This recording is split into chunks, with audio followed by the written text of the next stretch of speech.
Hi welcome to dream maker. என்னோடய subscribers எல்லாருக்கும் ரொம்ப நன்றி.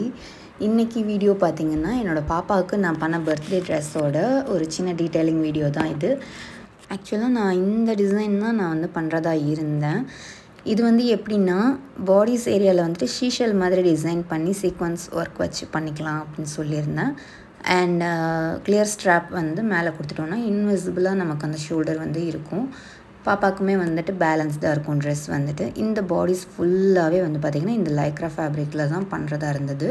அண்ட் சைடில் ஃபிஷ்ஷோட ஃபின் இருக்கு இல்லையா, அந்த லுக்கில் ஏதாவது ட்ரை பண்ணலான்னு சொல்லிட்டு அந்த டீட்டெயிலிங் கொடுத்துருந்தேன். அண்ட் கீழே பார்த்திங்கன்னா ஹைலோவில் சர்க்கிள் ஸ்கர்ட்டில் நான் ட்ரை பண்ணியிருந்தேன். ஆக்சுவலாக இதில் ஸ்டிச் பண்ணிகிட்ருக்கப்போவே பார்த்திங்கன்னா ஒரு சைடு நான் இன்விசிபிள் ஜிப் அட்டாச் பண்ணிட்டேன். பட் இன்னொரு சைடு பண்ணுறப்போ என்னோடய மிஷின் நீடில் உடஞ்சிருச்சு. அப்போ தான் தெரிஞ்சிச்சு என்கிட்ட வேறு நீடிலே இல்லை அப்படின்னு சொல்லிட்டு. ஸோ 1 hour தான் டைம் இருந்தது பாப்பாவோட ஃபங்க்ஷனுக்கு. அதனால் என்ன பண்ணுறதுன்னு தெரியல. ஸோ டக்குன்னு கையிலே ஸ்டிச் பண்ணிட்டேன் எல்லாத்தையுமேவும். ஏன்னா பாப்பாவுக்கு போடுறதுக்கு வேறு ட்ரெஸ் இல்லைங்கிறதுனால இது தான் கம்ப்ளீட் பண்ணணுங்கிற மாதிரி ஆயிடுச்சு. ஸோ சிம்பிளாக எந்தளவுக்கு முடிக்க முடியுமோ அந்தளவுக்கு தான் அதை முடிக்கிறதா இருந்தது. அண்ட் சைடில் எல்லாமே பார்த்திங்கன்னா நான் ஹேண்ட் ஸ்டிச் தான் பண்ணியிருக்கிறேன். லைனிங் அட்டாச் பண்ணுறப்ப மட்டும் மிஷினில் நான் பண்ணி வச்சதுனால இது கொஞ்சம் நீட்டாக இருக்குது நெக் லைனில். ஸோ இங்கே ஸ்ட்ராப் கொடுக்கணும்னு நினச்சது கூட நான் பண்ண முடியல. ஸோ ஜிப்லே அவளுக்கு ட்ரெஸ் நின்றுக்குச்சு. ஸோ இதை பற்றின ஒரு சின்ன டீட்டெயிலிங் தான் நான் எப்படி பண்ணுறது அப்படின்றத நான் இப்போ உங்களுக்கு நான் சொல்கிறேன். ஸோ நான் ஆல்ரெடி சொல்லியிருக்கேன் என்னோடய சேனல்லே பேசிக் பாடிஸ் எப்படி பண்ணணும் அப்படிங்கிறதுக்கான வீடியோஸ் இருக்குது. நீங்கள் அதில் செக் பண்ணிக்கலாம்.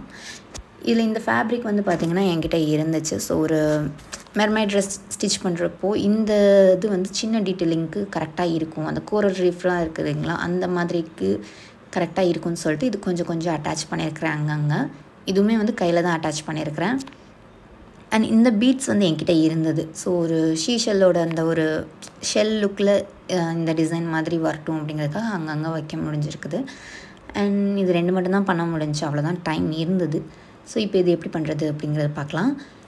இப்போது பாடிஸில் நீங்கள் ட்ராஃப்ட் பண்ணிட்டீங்க அப்படின்னா மெஷர்மெண்ட் எப்படி எடுக்கணுங்கிறதுக்கான வீடியோவும் இருக்குது. தெரியலன்னா செக் பண்ணிக்கோங்க. இப்போ மெஷர்மெண்ட் எடுத்துகிட்டு ஷோல்டரில் நெக்லைன் எவ்வளோ வேணுமோ அது மார்க் பண்ணி ஸ்ட்ரைட்டாக ஒரு லைன் போட்டுக்கிட்டேன்.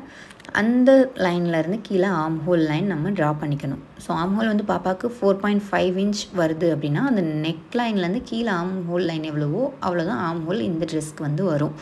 ஸோ நீங்கள் இந்த மாதிரி ட்ரை பண்ணிக்கலாம். இல்லை ஆர்ம் ஹோல் வேண்டாம், கர்வாக வேண்டாம் அப்படின்னா கூட நீங்கள் ஸ்ட்ரைட்டாக லைன் கூட போட்டுக்கலாம். அதுக்கடுத்து செஸ்ட் ரவுண்ட் மார்க் பண்ணிக்கணும். அடுத்தது வெயிஸ்ட் ரவுண்ட் மார்க் பண்ணிக்கணும். ஸோ வெயிஸ்ட் லென்த் எவ்வளோ வருது அப்படிங்கிறத பார்த்துட்டு நீங்கள் வெயிஸ்ட் ரவுண்டும் மார்க் பண்ணிவிட்டு வெயிஸ்ட் லைனுக்கு கீழே ஹிப் லைன் நம்ம மார்க் பண்ணணும். ஸோ ஹிப் லைன் பாப்பாவுக்கு எந்த இடத்துல இருக்குது அப்படின்னு பார்த்துட்டு நீங்கள் அந்த ஹிப் ரவுண்டுமே மார்க் பண்ணிக்கணும். இது நீங்கள் மார்க் பண்ணுறப்பவே ஒரு ஷேப்பாக வரும். நம்ம பெரியவங்களுக்குனா ஷேப் ப்ராப்பராக வரும். பட் குழந்தைங்களுக்கு வயிறு ஏரியா கொஞ்சம் பெருசாக இருக்கும் இல்லையா, ஸோ அதனால் ஷேப் இந்த மாதிரி தான் வரும். அண்ட் ஹிப்க்கு கீழே ஆங்கிள் லென்த் நீ லென்த் நம்ம மார்க் பண்ணணும். நீ ரவுண்ட் மார்க் பண்ணணும். நீ ரவுண்டுக்கு எப்படின்னா ஹிப் ரவுண்டோட -1 inch தான் நீ ரவுண்ட். ஸோ இது பண்ணுறப்போ நமக்கு பென்சில் ஃபிட் மாதிரி நமக்கு ஷேப் கிடைக்கும். அண்ட் அதுக்கு கீழே ஆங்கிள் லென்த் எவ்வளோன்னு மார்க் பண்ணிக்கணும். அண்ட் அதுக்கப்புறமா ஹை லோ மெத்தடுங்கிறதுனால உங்களுக்கு பேக் லென்த் எவ்வளோ வேணும் அப்படிங்கிறதுக்கு ஏற்ற மாதிரி நம்ம அந்த சர்க்கிள் ஸ்கர்ட் நம்ம ரெடி பண்ணிக்கணும். இது ஹாஃப் சர்க்கிளில் நான் ட்ரை பண்ணியிருக்கிறேன். ஸோ அந்த பிக்கில் பார்த்துருந்தீங்கன்னா தெரிஞ்சிருக்கும் அது எப்படி இருக்கும் அப்படின்னு சொல்லிட்டு. இது பேக்கில் கொஞ்சம் தூரத்துக்கு ஃப்ளோரில் இருக்கும். ஸோ பாப்பா நடக்கிறப்போ அழகாக இருக்கும் பார்க்குறதுக்கு.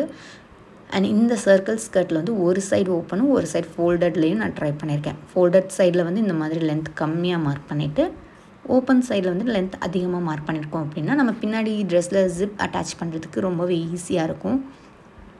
இது பார்த்திங்கன்னா கீழே ராயஜ்லாம் அப்படியே தான் இருக்கும். ஏன்னா நான் பண்ணுறதுக்கு டைம் இல்லை. இன்னொன்று மிஷின் நீடில் உடஞ்சிருச்சுங்கிறதுனால இது நான் கம்ப்ளீட் பண்ணலை. ஸோ டைம் இருக்கிறப்போ இதை கம்ப்ளீட்டாக பிரிச்சுட்டு நான் சொன்ன டிசைனில் எப்படி பண்ணுறது அப்படிங்கிறதுக்கான வீடியோவும் இன் ஃப்யூச்சரில் நான் அப்லோட் பண்ணுறேன். அண்ட் இந்த மாதிரி நீங்கள் ட்ரெஸ்ஸஸ் உங்கள் குழந்தைங்களுக்கு நீங்கள் டிசைன் பண்ணணும்னு நினச்சிங்கன்னா என்னோடய சேனல் மறக்காமல் சப்ஸ்கிரைப் பண்ணுங்கள். தேங்க்யூ ஃபார் வாட்சிங்.